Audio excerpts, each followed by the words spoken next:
Bonjour, alors je vous propose maintenant la correction de la page 162 du maths pratique de 5e année.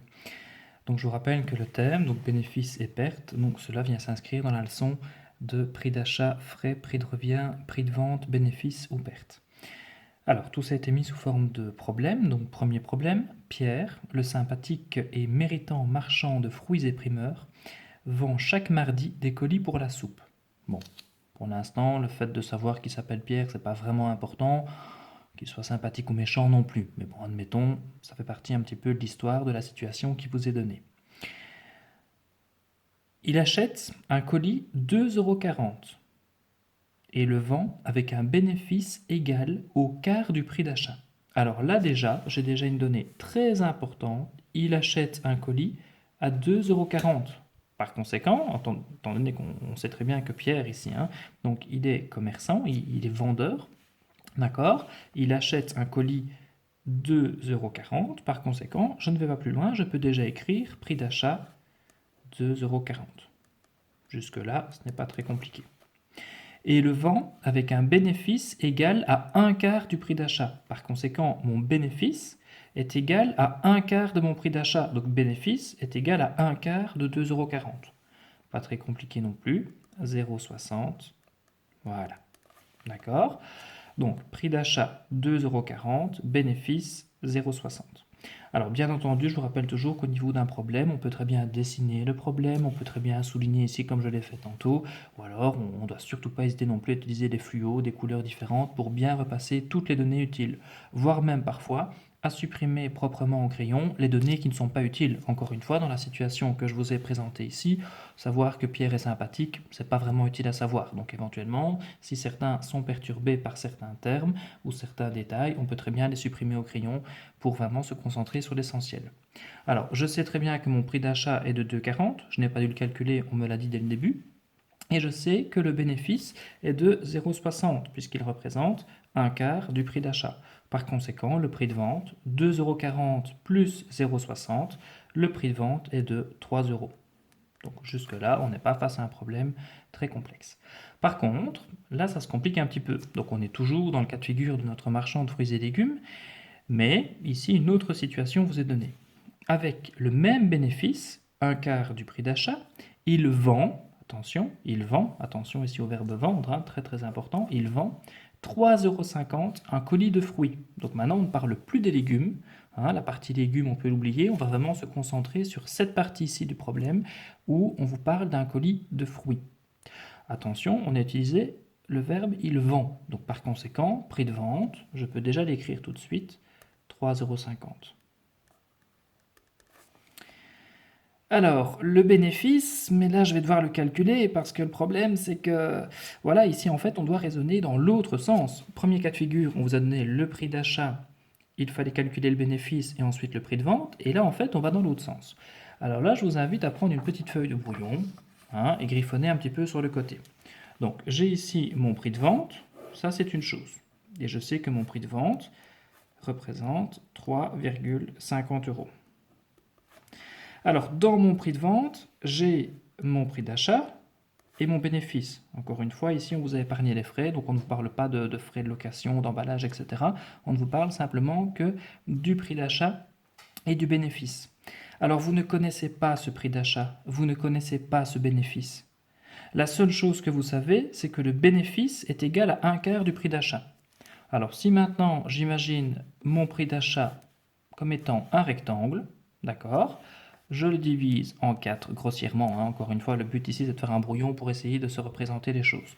Donc ça c'est mon prix d'achat que j'ai représenté par un rectangle, divisé en 4 puisque la seule chose que je sais c'est qu'en fait mon bénéfice c'est un quart.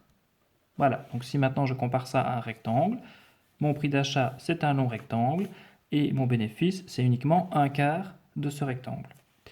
Et je sais que tout ça ici rassemblé est égal à 3,50 €. Par conséquent, 3,50 €, je peux le diviser en 5. 1, 2, 3, 4 et 5. D'accord? Donc je pourrais imaginer en fait que les petits rectangles que j'ai soit ici obtenus en divisant mon grand rectangle ou ici rajouté, puisque je vous rappelle que ceci c'est un quart de mon prix d'achat, Eh bien, en fait, je pourrais très bien remplacer chaque petit rectangle par 70 cents, puisque 3,50 € divisé en 5 est égal à 70 cents. Voilà. Donc ici, bien entendu, je voulais dessiner d'une certaine façon, mais à vous de trouver la façon qui vous correspond le mieux, hein, d'accord? Certains ont peut-être fait un grand carré, ou utilisé d'autres formes, ou peut-être griffonné différemment.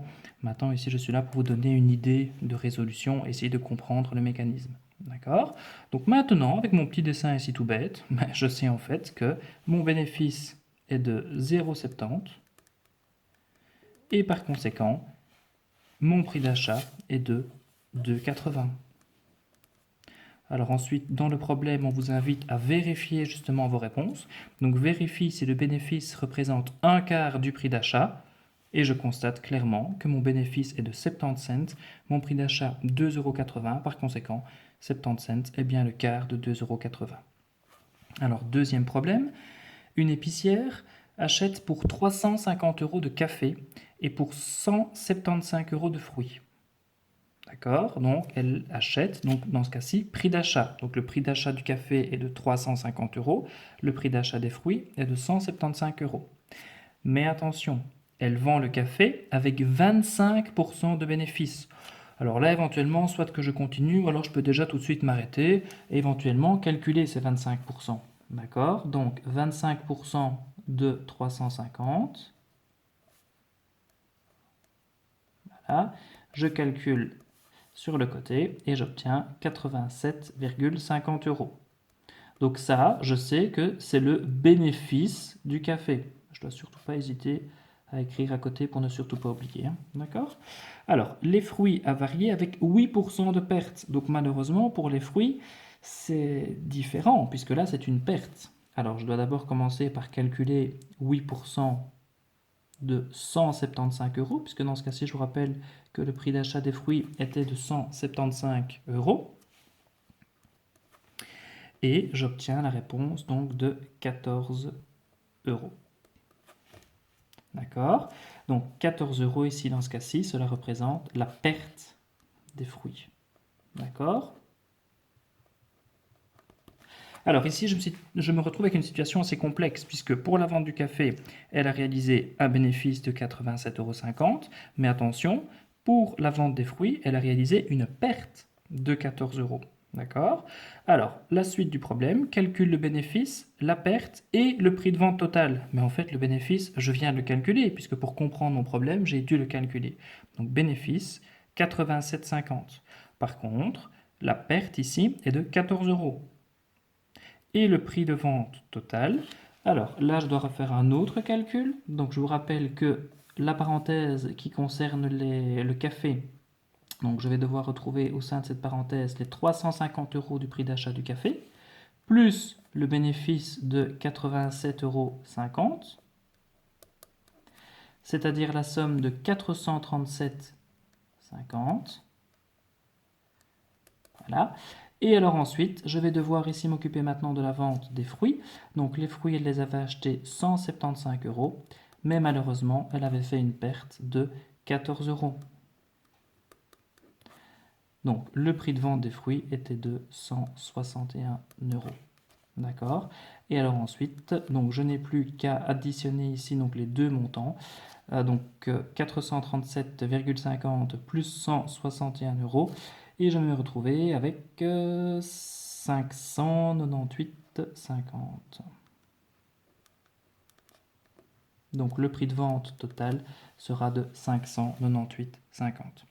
Alors troisième problème, un négociant mélange 200 litres de jus de pêche à 2,40 € le litre. Premier détail important, donc 200 litres de pêche, de jus de pêche, et je sais que chaque litre coûte 2,40 €. D'accord?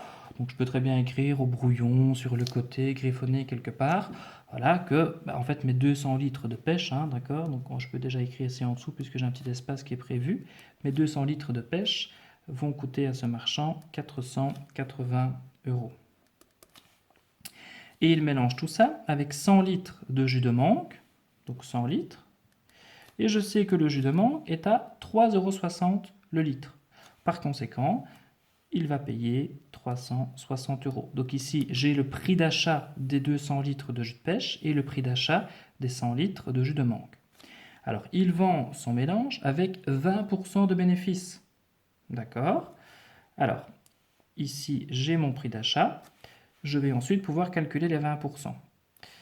Alors, le prix de revient du mélange, je peux déjà en fait le calculer assez rapidement puisque j'ai déjà ici le prix d'achat. Et on ne vous parle pas une fois de plus de frais, hein, finalement. Voilà, donc 480 plus 360, je l'ai déjà calculé, je peux additionner ici les montants et j'arrive à 840 euros. Alors le bénéfice, et là je sais que c'est 20%, d'accord? Donc 20% de 840, c'est-à-dire 168 euros.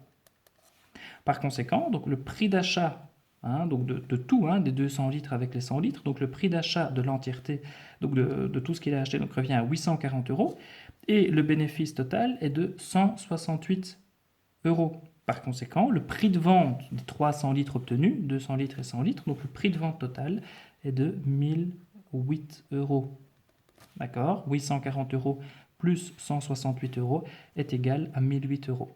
Alors je sais qu'au total, mon marchand se retrouve avec 300 litres, hein, 200 plus 100. Donc 1008 euros divisé en 300, je calcule sur le côté et j'obtiens 3,36 euros. Donc le prix de vente au litre est de 3,36 euros. À bientôt!